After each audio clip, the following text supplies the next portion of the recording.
শুভ নববর্ষ 1432।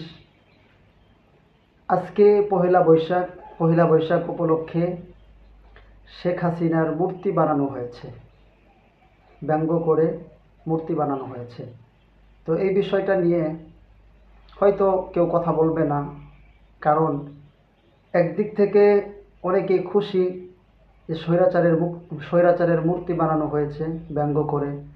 এটা সবচাইতে একটা ভালো দিক হলো পুরা পৃথিবীকে একটা বার্তা দেওয়া যে আমাদের বাংলাদেশে সর্বকালের সর্বনিকৃষ্ট একটা প্রধানমন্ত্রী ছিল।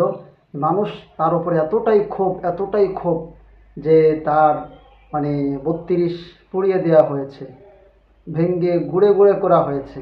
শুধু তাই না, তার ব্যাপারে বাংলাদেশের মানুষ কোনো আপোষ করে নেই। আজকে নববর্ষ, আজকে তার তার মূর্তি বানিয়ে, ব্যঙ্গোক্তভাবে মূর্তি বানিয়ে তাকে পুরা পৃথিবীর সামনে একবারে ব্যঙ্গ করে, একবারে ছোট করে মূর্তি বানানো হয়েছে। এতে কোনো সমস্যা নাই। সমস্যা হচ্ছে ইসলাম। দেখেন, আপনি যার মূর্তি বানান না কেন, আপনি যত বড় স্বৈরাচারের মূর্তি বানান, ফিরাউনের মূর্তি বানান বা নমরুদের মূর্তি বানান, হামানের মূর্তি বানান, পৃথিবীর যার মূর্তি বানান না কেন, ইসলাম যেটাকে হারাম করেছে, পৃথিবীর সমস্ত মুফতি এসে যদি ওটাকে হালাল করে, এরপর এটা হালাল হয়ে যাবে না। তো মূর্তি আগেও হারাম ছিল, এখনও হারাম, সে স্বৈরাচারের হলেও হারাম।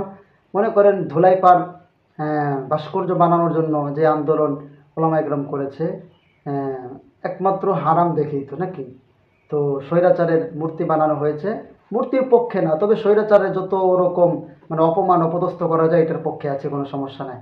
এখন আর একটা কথা বলতে চাই, সেটি হলো এই যে মূর্তি, বাংলাদেশে একটা পত্রিকা আছে, আমার মনে হইলো তাই আমি পত্রিকা আছে প্রথম আলো স্বৈরাচার থাকা অবস্থা এখনও করে হয়তো বা ইলিয়াস হুসাইনের ভিডিওতে দেখলাম যে ঈদ মুবারক বা ঈদের ব্যঙ্গচিত্র কুকুরের ছবি দিয়ে এরকম কিছু একটা করছে।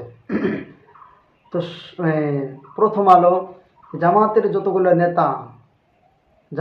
যতগুলো নেতা আছে, খালেদা জিয়া, তারেক জিয়া, যারা বড় বড় লিডার আছে জামাতে, বিএনপির, ওদের সকলের এরকম ব্যঙ্গচিত্র তার পত্রিকায় তুলে ধরতো মাঝে মাঝে।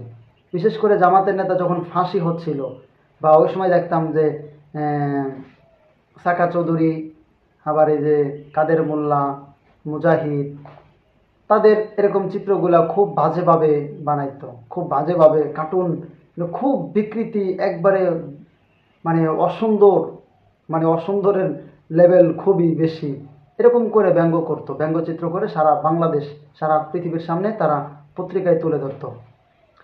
তো এরপরও এখনও সে প্রথম আলোর পক্ষে সমস্ত রাজনীতিবিদ যাদেরকে নিয়ে ট্রোল করছে, যাদেরকে ছোট করছে, যাদেরকে জঙ্গি বানাইছে, তারাও প্রথম আলোর অনুষ্ঠানে প্রথম আলোকে সাপোর্ট করা, প্রথম আলোকে ভালোবাসা তারা করে। এটা করতেই পারেন যার যার ইচ্ছা, কিন্তু এটা উচিত না, যেহেতু তারা ইসলাম বিদ্বেষী পুরা, এজন্য তাদেরকে সাপোর্ট না করা।